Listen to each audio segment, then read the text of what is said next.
Weddings are supposed to be the happiest day of your life. For me, that day felt like a dream pulled straight out of a fairy tale. The church bells rang, the white roses lined the aisle, and the sunlight poured through the stained glass windows like heaven's blessing itself. Maya Carter walked slowly toward the altar, my veil brushing against the polished floor, my heart pounding louder than the organ music. At the end of the aisle stood my groom, Ethan. He was everything a girl could want: tall, handsome, confident, with a smile that could light up a room. He was my love story, my safety, my future, and I believed with all my heart that he was mine.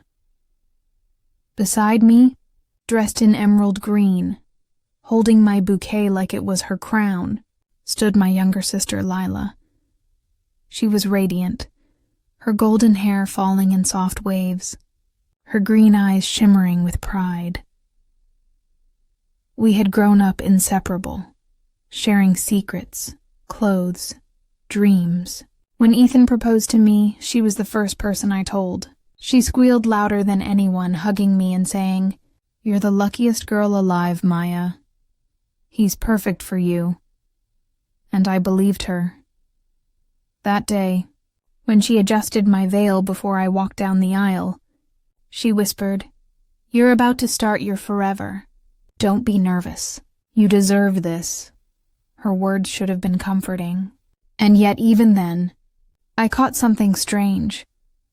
A flicker in her eyes when she glanced toward Ethan. A flicker I dismissed as nerves or pride.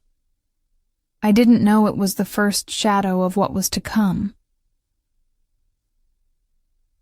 When I reached Ethan, he took my trembling hands in his and smiled down at me. His eyes sparkled with warmth as he spoke his vows. "I promise to love you, to cherish you, to protect you. No matter what storms may come, I'll be your shelter. No matter what paths we walk, I'll be by your side." Tears welled in my eyes as I whispered mine back, my voice shaking but certain. When the priest finally declared us husband and wife, Ethan kissed me, and the whole church erupted in applause. In that moment, I thought nothing could touch us. I thought we were unbreakable. But even as I looked into his eyes, something small inside me whispered doubt. The reception hall was glowing that night.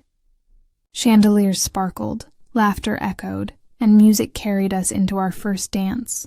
Ethan held me close, his hand pressed against my back, his lips brushing my ear as he whispered, "You're my everything." And yet, as we spun across the floor, I noticed it again. His eyes flickering, not just at me, but toward Lila. Quick glances, subtle, but they were there. At first, I laughed it off in my head. He's just looking at her because she looks beautiful tonight. She's my sister after all. There's nothing more to it. But when I caught her smiling back, her cheeks flushing, something inside me twisted. I pushed it away. It was my wedding day. My husband loved me. He had chosen me. Later that evening, as glasses clinked and speeches began, my father stood and gave a toast. He spoke of love, of loyalty, of building a marriage brick by brick. His words should have filled me with joy, but when I looked at Ethan, he wasn't watching my father. He was watching Lila, and Lila, with her glass raised, was watching him back. It lasted only a second, but it was enough to plant a seed in my heart, a seed of fear. When the reception ended, Ethan and I slipped away into the night hand in hand. Fireworks lit the sky above us as he kissed me, whispering promises of forever. I clung to him, desperate to believe every word, desperate to silence the tiny voice in my head whispering that something was off. As we lay together that night, his arms around me, his breath warm against my neck, I told myself over and over, he loves me. He married me, We're starting forever. But in the back of my mind, the image wouldn't fade. Ethan's eyes lingering on Lila across the room. I didn't know it yet. But my perfect wedding wasn't the beginning of a love story. It was the beginning of my heartbreak. Marriage is supposed to feel like a continuation of the dream. After the wedding, you step into forever, building a home, weaving two lives into one. For the first few weeks, that's exactly what I thought was happening. Ethan and I went to Italy for our honeymoon. Rome, Venice, Florence, every city sparkled with romance. We held hands on cobblestone streets, shared kisses beneath lamplights, and laughed while feeding each other gelato. He looked at me like I was the only person in the world, and I let myself believe it. But even in paradise, shadows appeared. At night, when I fell asleep in our hotel bed, I sometimes woke to find him scrolling on his phone. He would tilt the screen away, whisper, "Just work emails," and kiss me back to sleep. I didn't question him. Not then. When we returned, real life resumed. I decorated our new home, choosing curtains, arranging flowers, filling the kitchen with the smell of roasted chicken and fresh bread. I wanted our house to feel like love itself. Ethan, however, seemed restless. He came home late more often, blaming projects and deadlines. His kisses grew quicker, his hugs less lingering. And when my sister Lila came over to visit, I noticed something that made my stomach twist. Ethan's laughter became louder, brighter. His eyes lingered on her longer than necessary. I told myself it was just friendliness. He was always charming, always warm. Lila was family. But something about the way her cheeks flushed under his gaze, the way she avoided my eyes when I looked at her, made my skin prickle. One evening, I cooked Ethan's favorite meal: lasagna, garlic bread, wine. The table was set with candles. I slipped into the dress he once said made me look like sin and heaven mixed together. He didn't come home. At 10 p.m., I called. "Where are you?" "Dinner's waiting." "I'm at the office," he said quickly. "Don't wait up. Big deadline." In the background, I heard something. Laughter. A woman's laughter. It sounded achingly familiar. When I asked, "Who's that?" he muttered, "Just a colleague," and hung up. I sat at the table, staring at the untouched food, my chest tight. A part of me already knew whose laughter I had heard. Lila, too, began to change. She avoided long conversations with me, made flimsy excuses for why she couldn't hang out like we used to. When she did visit, she was nervous, fidgety, her phone always buzzing. Once, when she stepped outside to answer a call, I followed quietly. Her voice was soft, intimate. "I miss you too." When she saw me, she jumped, stuffing her phone in her pocket. "That was just a friend," she stammered. But her cheeks were flushed, and her eyes refused to meet mine. At night, Ethan rolled away from me in bed, his body tense, his mind elsewhere. His phone was always face down on the nightstand. His excuses piled higher. Late meetings, sudden errands, unexplained absences. I started to wonder if I was going crazy. Was I imagining things, seeing shadows where there were none? But every time he looked at Lila, every time she looked away from me, my gut screamed the truth. I tried to confront her once, casually. "You've been distant lately," I said. "Everything okay?" She forced a smile. "Just busy." "Busy with who?" Her smile faltered. For a second, guilt flashed in her eyes. Then she laughed it off, changing the subject. But the way her hands trembled as she reached for her glass told me everything her words didn't. I began lying awake at night, staring at the ceiling while Ethan snored beside me. Every glance, every excuse, every secretive phone call replayed in my mind. I thought of my wedding day, his vows, his promises.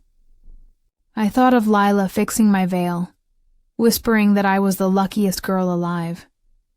Now those memories felt poisoned.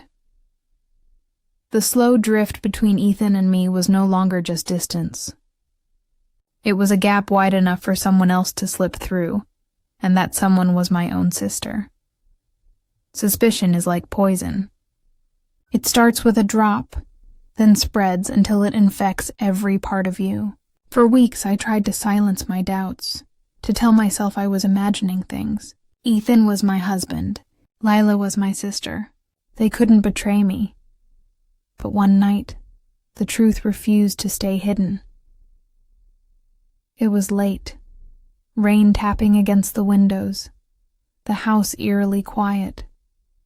Ethan had fallen asleep on the couch, his phone slipping from his hand onto the carpet. I hesitated. For years I never once invaded his privacy, but trust is fragile, and mine had been chipped away until only fragments remained. The screen lit up with a message. My heart nearly stopped. I can't stop thinking about last night. I miss you already. The sender's name seared into my eyes. Lila. My hands trembled as I opened the thread. Each message cut deeper than the last. You looked so handsome today. I wish I could have kissed you before she walked in. When can we see each other again? I hate hiding, but I can't stay away. Tears blurred my vision. My chest felt like it was collapsing. This wasn't a misunderstanding. This wasn't a slip. This was love. My husband was in love with my sister. I stumbled outside into the rain, gasping for air. My wedding ring felt like a shackle, burning against my skin. The vows, the promises, the forever he whispered. It had all been a lie. The storm above mirrored the one inside me. I wanted to scream, to smash something, to wake him and demand answers. But instead, I collapsed against the cold stone steps, sobbing until I could barely breathe. When I finally went back inside, Ethan was still asleep, his face peaceful. I stared at him, wondering how someone could look so innocent while carrying such betrayal. The next day, I drove to Lila's apartment. I didn't call. I didn't knock gently. I banged on her door until she opened, her face pale when she saw me. "Maya?" she whispered. I pushed past her. "How could you?" Her eyes darted away, guilt written across every line of her face. She didn't ask what I meant. She already knew. "You're my sister," I choked. "My blood. How could you do this to me?" Tears welled in her eyes. "I didn't mean for it to happen." "Didn't mean for it?" I snapped. "You chose it.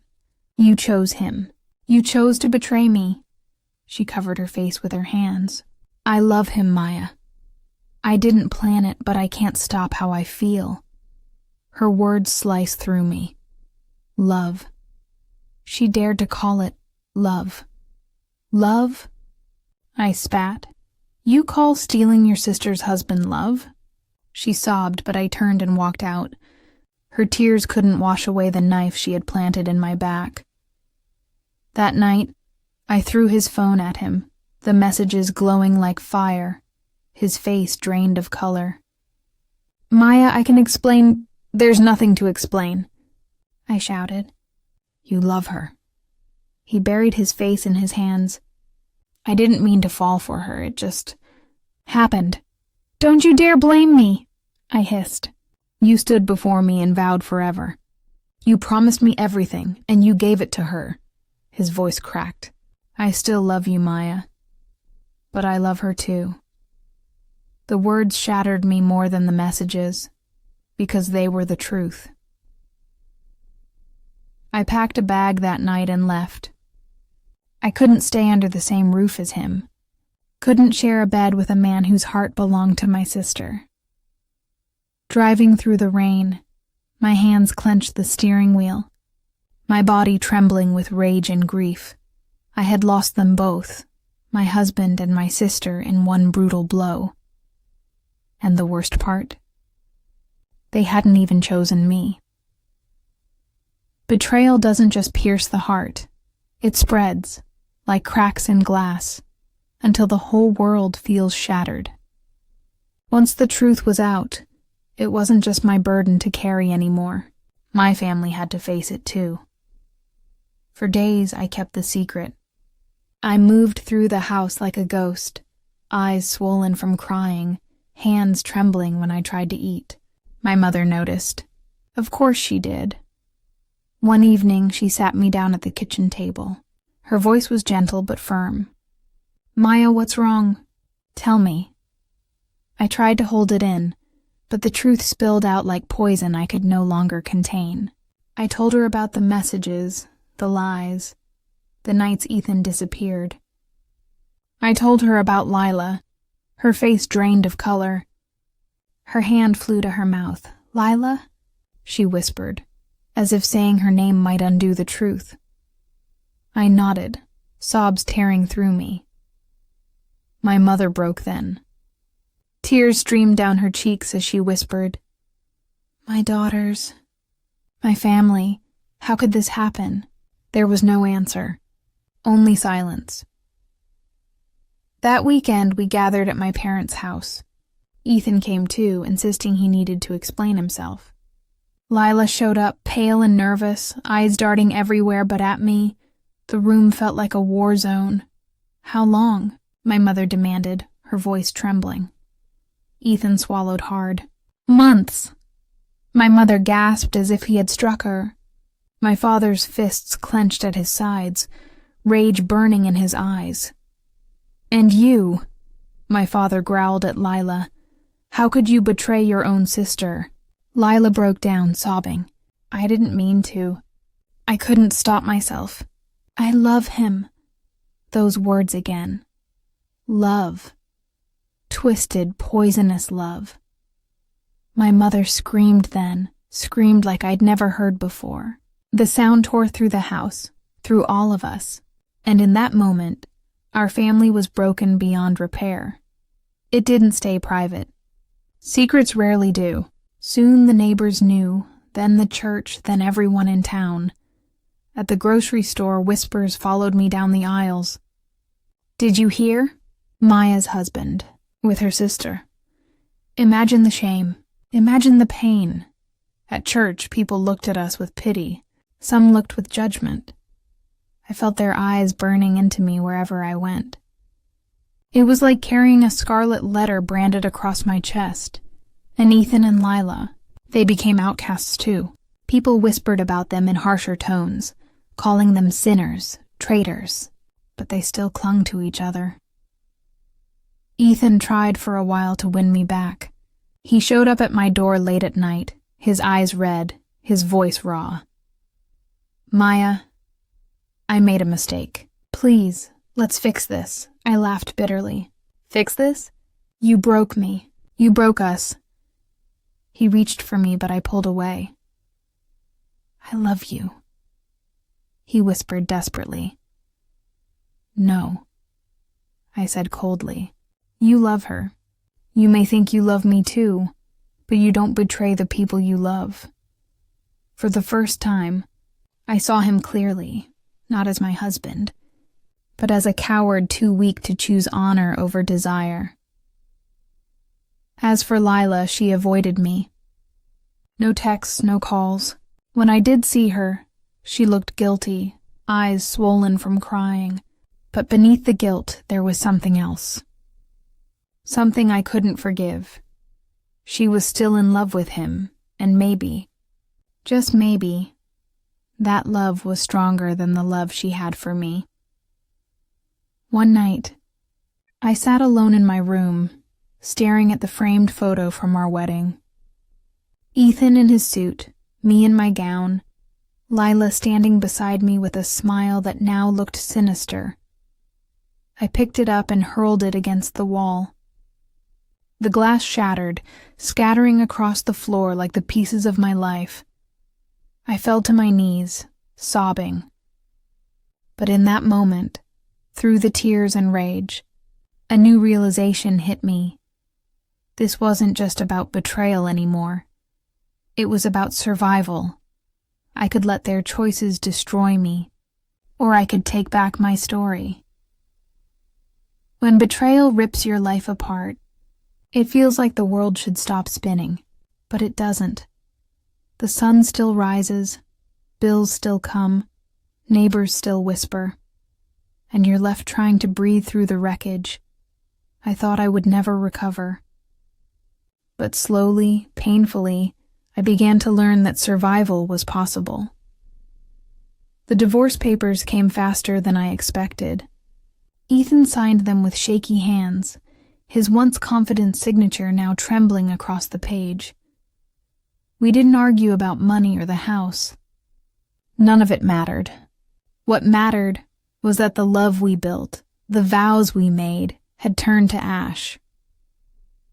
I walked away with little more than my name and my dignity. Though battered, it wasn't destroyed. Lila made her choice. She didn't just love him in secret anymore. She moved in with him. They became public, hand in hand at the cafe, side by side at the park. The whispers in town grew sharper. Her own sister. What shame! How could they do that to Maya? People stopped inviting them to gatherings. Friends drifted away, unwilling to stand too close to the scandal. But Lila stayed with him. Whether it was love or stubbornness, I'll never know. For me, it was another cut. She had chosen him over me. My mother never forgave her. She tolerated her presence at family functions, but the warmth was gone.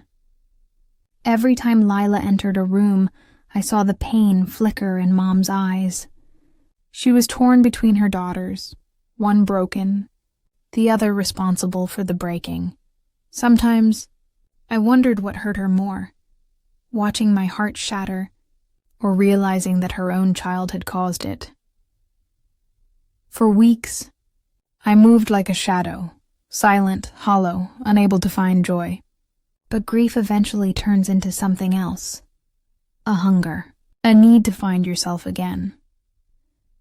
I took a new job in the city, one that challenged me and forced me to wake up each morning. I signed up for an evening art class, painting canvases filled with colors that mirrored my emotions. I started jogging at dawn, lungs burning as my feet hit the pavement. Every step reminded me, I'm alive. I'm still here. Slowly I began to rebuild, piece by piece. Sometimes late at night I still think about them, about the man I once loved and the sister I once trusted, about the life I thought was mine, but I've stopped asking why. Betrayal doesn't always come with answers. People hurt you not because you deserve it, but because they are weak, selfish, flawed. Ethan married me, but he loved my sister. That's his truth, his shame, his burden. My truth is different. My truth is survival.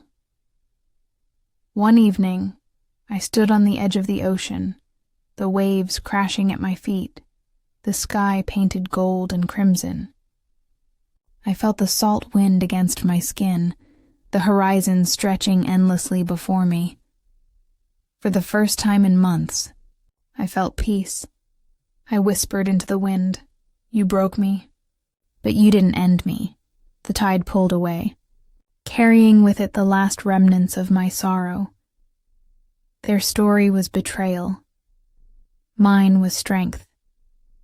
And as I turned and walked away from the ocean, I knew one thing with certainty. They had stolen my past, but my future belonged to me.